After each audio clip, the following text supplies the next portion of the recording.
All right, let's go ahead and get started. Thank you so much for checking out this video. My name is Eric Thompson. I'm president of Windermere Real Estate here in Colorado.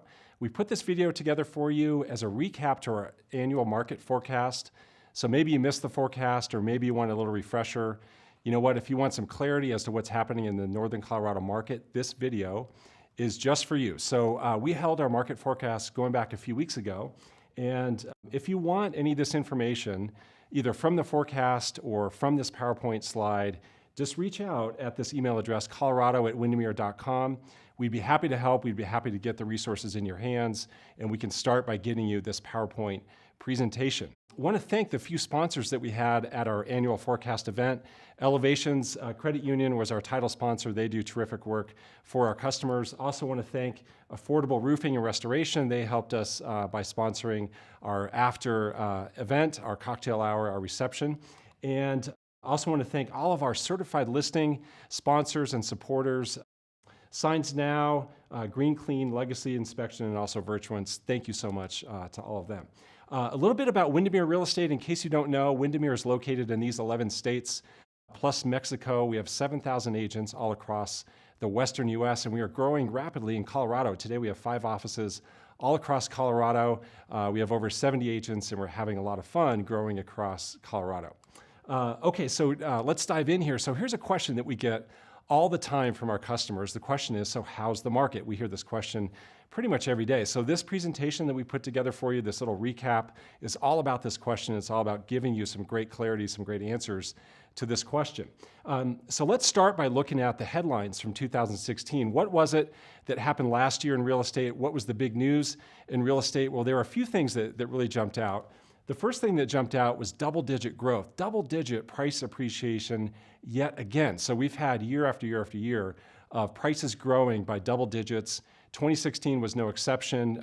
We saw double-digit or near double-digit price growth in Northern Colorado. That's remarkable. We're going to show you more about that here in a second. The second headline was that in Northern Colorado, there was $4.1 billion of real estate sold all across Larimer and Weld County. It's interesting to look back just 5 years ago where there was only $1.8 billion of real estate sold only 5 years ago. So we've more than doubled in just 5 years. The third headline, while we've had some record highs, we've also had some record lows. So we've had record low inventory. So record low number of homes for sale all across Northern Colorado. I'll show you some graphs in a second, which really speak to that and show you how drastically listings have changed. But here's a quick stat. If you were to walk into our office in Fort Collins today and tell us that you're looking for a home in Fort Collins within the city limits, single-family home priced under $300,000, we would tell you there are only 5 homes to pick from. So inventory today is at record lows. The last thing here that we're watching that made big headlines in 2016 is the population boom. So certainly in Northern Colorado, but to look at Colorado as a whole, it's remarkable that we're now over 5.5 million people in our state of Colorado. When I was born in Denver in 1970, there were only about 2 million people that lived in Colorado. Today, there are 5.5 million people. No wonder I-70 is so crowded when I go skiing. No wonder I-25 is so crowded when we drive to Denver. Okay, so you all should know that as Colorado is growing, Colorado is one of the anointed places on the planet to own real estate. Look at this data from FHFA. So FHFA stands for the Federal Housing Finance Authority. They're one of our trusted sources. They track markets all over the country. They track also state-by-state real estate markets. What we're looking at here is obviously a map of the U.S., and we're looking at state-by-state appreciation. On this map, the darker the blue, the better. So the darker the blue means higher appreciation. So what you can see is that Colorado is standing out as one of the 5 states that had double-digit price appreciation in the last year. So Colorado stands out as one of the very best places over the last year to own real estate. It also stands out as one of the very best places to own real estate over the long term. You probably won't be surprised to hear that, but check this out. So again, this is still coming from FHFA. That's the Federal Housing Finance Authority. And you're looking at a ranking over the last year of home price appreciation. You can see that Colorado is ranked here at 4th. They're ranked just over 10% home price appreciation over the last year. But look at this, going back 25 years, since 1991, Colorado, 296% home price appreciation in the last 25 years. Of all 50 states, Which state ranks number one? You guessed it, Colorado ranks number one in the whole country for home price appreciation in the last 25 years. This is a great place to own real estate.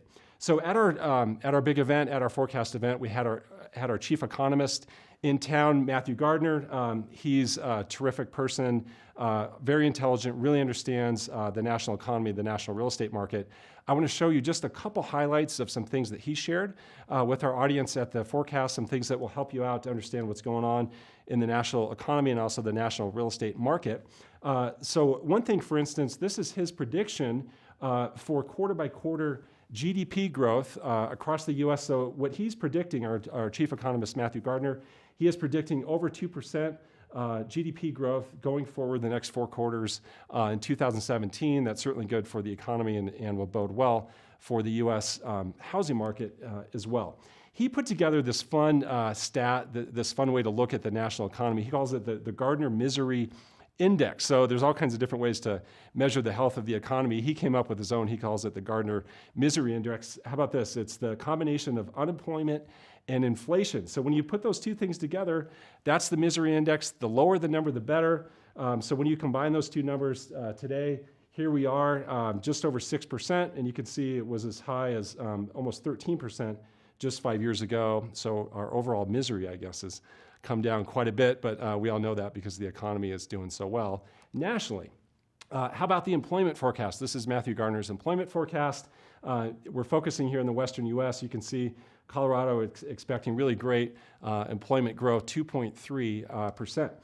So how about the U.S. housing market? Well, it's fun to look at this graph, thinking back in time and thinking really about any market is going to go through cycles, right? It goes through these ups and downs all the way from optimism and euphoria to unease, denial, pessimism, despair, and then things turn back around. We can certainly think about the U.S. housing market, and we can put some dates on these points going back in time and now looking at where we are today. So you know what, where we are today, we are enthusiastic but cautious. We are certainly on the upswing, and we're watching closely to see when the market may turn. We don't see that coming in the near future, but we do have our eye on that, wondering when this market may turn, and we're watching the numbers to see when that may happen. But using that as a framework, this is what Matthew Gardner believes the U.S. Home sale market to look like going forward. You can see that we have been selling about 5.5 million homes per year. He expects that to have a nice gradual uptick going into the future. Pretty interesting, though, to look back 10 years ago, 2006, when we were selling over 7 million homes. So even though the population has grown since then, a lot more people living in our country, we're still selling far fewer homes than we were back in the boom times of 2006. This is his prediction for U.S. median home prices going forward. He expects them by the end of 2018 to hit $250,000. That probably sounds really cheap to us in northern Colorado, but if you look nationally, that's a pretty significant milestone to hit when you combine all the national markets. The story here locally, and certainly the story nationally, is existing home inventory. The number of houses for sale for buyers to choose from, has just plummeted. So it's not just happening here, it's happening in most markets all around the country. Look at this nationally, going back just a few years ago, January 2010, there were close to 4 million homes for sale. Today, we're less than half of that, just under 2 million homes for sale nationwide. Inventory has been cut in half since January 2010. That's significant across the country. Meanwhile, home sales are going up. So inventory is plummeting. Home sales are going up because demand is increasing. Interest rates have been incredibly low, and they're certainly on their way up. That's pretty easy to see, and we all know that from reading the stories of what's going on in the national market. Matthew Gardner believes that a big story in 2017 will be that the first-time buyer will be back. So what he's seeing is that first-time buyers will make up more than half of all buyers in 2017. That's a big deal. That's a big story for 2017. The first-time buyer has been bogged down a little bit with their student loans, being bogged down, just getting some things in place. You know, they're taking longer to start a family and buy homes, the millennial generation, that is. And now we're seeing that they're going to be coming back in 2017. That's really good news for the national market. This is a big deal. This is his forecast for mortgage rates. We know that mortgage rates have been really artificially low for a long period of time. Matthew Gardner believes that by the end of the year, they'll be another 0.5% higher. So they've already gone up 0.7% since the election. Matthew Gardner believes that they'll go up another 0.5% by the end of the year. In a minute, I'll show you what that means to you if you're a buyer or a seller in today's market. A question that we get a lot is, are we in another housing bubble? I'm going to show you a few things that, on why we don't believe that we are. One reason why we don't believe we are is that today's FICO score of a buyer is incredibly high. So today, the average FICO score for an approved buyer is 753 points. 753 is a really, really high FICO score. That's someone with very strong credit. That's the average for all buyers today. So what that means is that we have people who are highly qualified buying homes today, as opposed to 10 years ago, where pretty much anyone could qualify for a loan. So today we have people who are highly qualified buying homes. Another reason why we don't think we're in a bubble, if you just look at the Case-Shiller long-term index, and if you were to put a trend line on it going all the way back to 1990, what you see is that, yes, this was the bubble that we had 10 years ago. This was the big boom. This was the big bust. And things have been tracking up since then. We all know that. And what comes up for us is that we're really just on the long-term trend line. We're really just back on trend to where the market would have been, assuming that this boom and bust never existed. The same kind of thing shows up when we look at FHFA. So again, FHFA tracks many markets all over the country. Look at the long-term trend for FHFA. There's the boom, there's the bust, but there we are today, right back on track. So those are a few reasons why we don't believe there is a bubble. Those being, we see that mortgage debt really hasn't risen here recently. It's only gone up 1% since 2012, but prices certainly have all over the country. Qualifying for a loan remains stringent. We saw those FICO scores. Mortgage rates will rise, but they're still going to be a relatively modest rise, and also they're still extremely low compared to the long-term average. So then number 4, we see that demand will continue to exceed supply in most markets all around the country. And then also, just because some markets are overvalued doesn't mean that the whole nation is in a bubble. All right, so now let's dive into Northern Colorado specifically. That was kind of look nationally. Now let's look at Northern Colorado specifically. Check this out.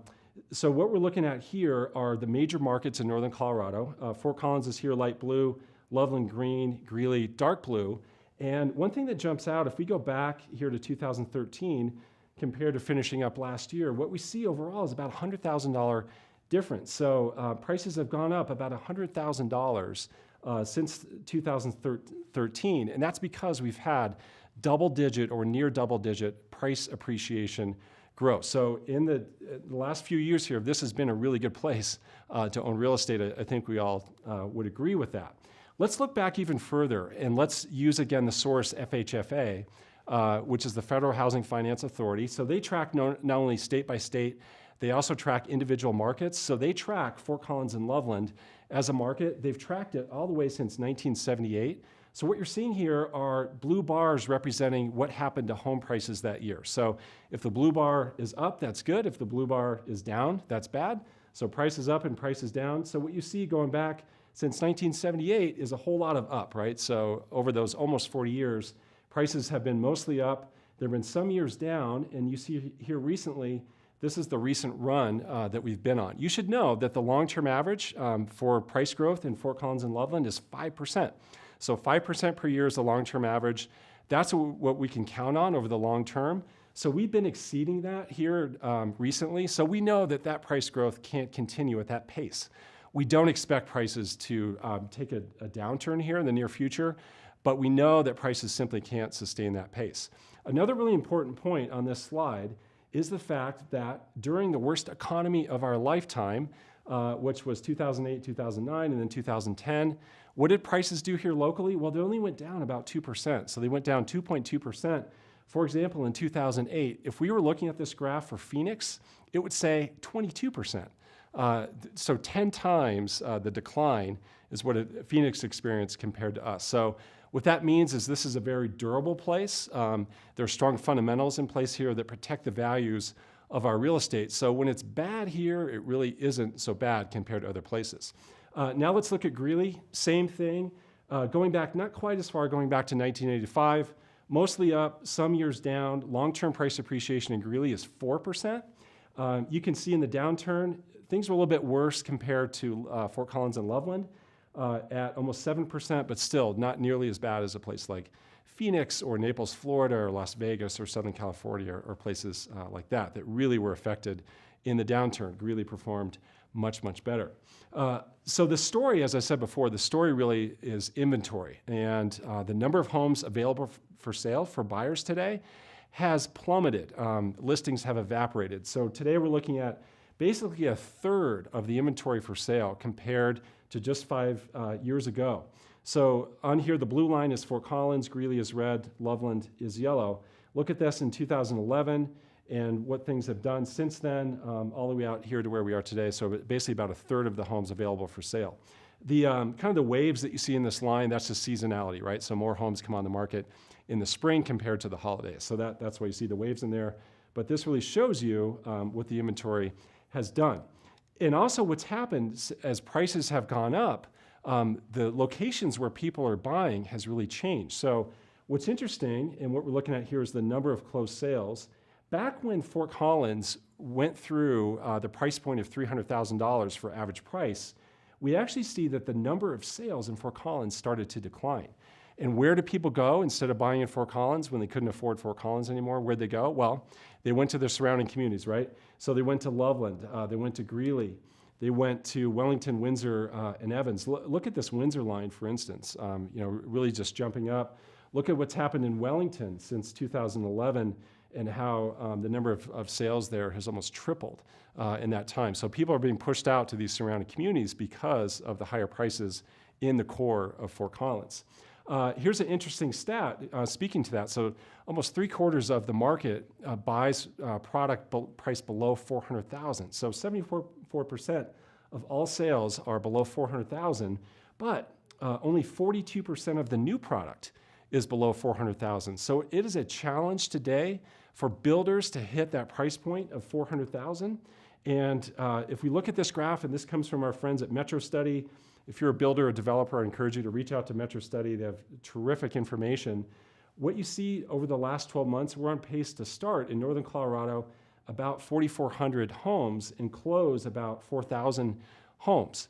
What's interesting about that number is that it's only a little more than half compared to the boom. So yes, there are certainly more new homes being built today compared to 2009 to 2010 in the downturn, but not nearly as many as we were starting back in the boom times. This is another reason why we don't believe we're in a bubble today, because we're starting just a little bit more than half of the new homes that we were back in the boom of 2004, 2005. Okay, so where's the risk? Where's the risk in all this? There's certainly a lot of opportunity that we just walked through. Prices are growing. This is a great place to own real estate. So where's the risk? Well, the risk lives in this rule of thumb. The risk lives in this rule of thumb that we call the 1%, 10% rule. All that means is for every 1% rise in interest rate, there's a 10% impact on the purchasing power. So as rates go up by 1%, a buyer's payment will go up by 10%. So obviously that impacts the buyer. It also impacts the seller. It impacts the seller in terms of what they can achieve for their home. Let me give you a specific example. So this is a real life example of a 1%, 10%. This is a home that's listed today in Northern Colorado. This is not our company's listing. I just found this on the multiple listing service. So this home was available for sale on October 18th for $399. It's still available today, and you can see they had to take a price drop. So it's now priced at $379.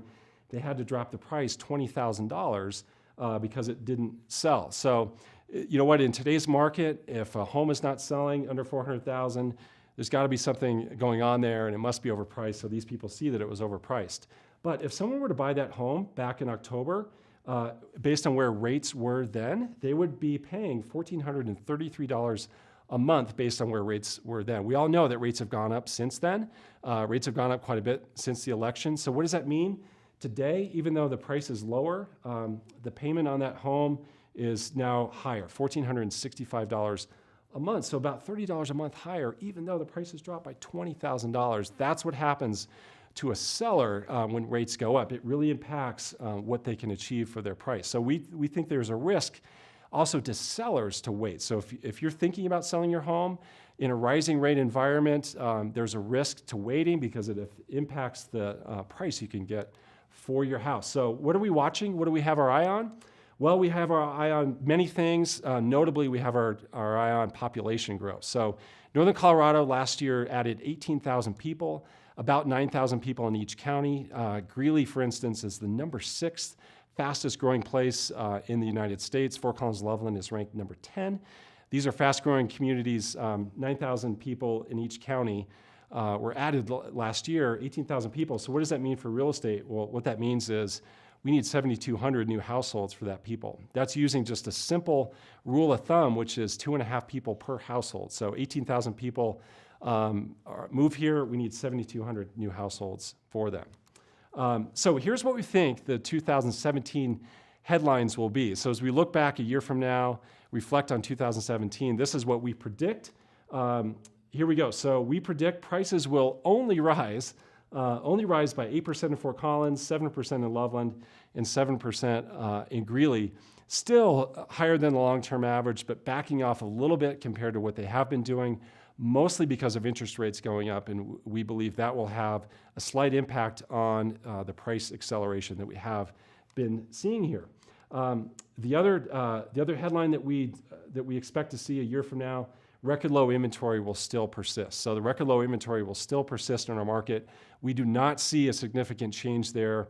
We'll be sitting here in a year still talking about the low inventory and the lack of choices for today's buyer. And a couple other headlines that we predict. We already see this too. We see builders getting creative. So we see builders finding creative ways to be at that under $400,000 price point. We're seeing homes built without basements. We're seeing the tiny home concept come out more and more. So builders are getting creative to hit the under $400,000 price point. As rates go up, we're going to see ARMs come back. So the adjustable rate mortgage will make a comeback. Probably not so much of the 1-year ARMs, but we expect to see more of the 5-year and 7-year ARMs as a way for people to stay under 5%, under 4.5% in their mortgage as rates go up. And then the last headline that we expect to see is that the move-up buyer wins. We will look back on 2017, 16, and 15 as really the years of the move-up buyer. Amazing opportunities exist for the move-up buyer because there's been so much appreciation. People have built so much equity in their home. They can move up to the home of their dreams at these incredibly low interest rates. This is really the time of our life for the move-up buyer. So the move-up buyer wins. That will be a headline in 2017. So I want to thank you for tuning in and engaging with this video. Again, if there's any resource that you need, if you would like this PowerPoint, if you would like to reach out with questions or comments, contact us at colorado@windermere.com. There are other resources and tools we can get in your hands. For example, we can sign you up for a monthly newsletter. We'd be happy to do that.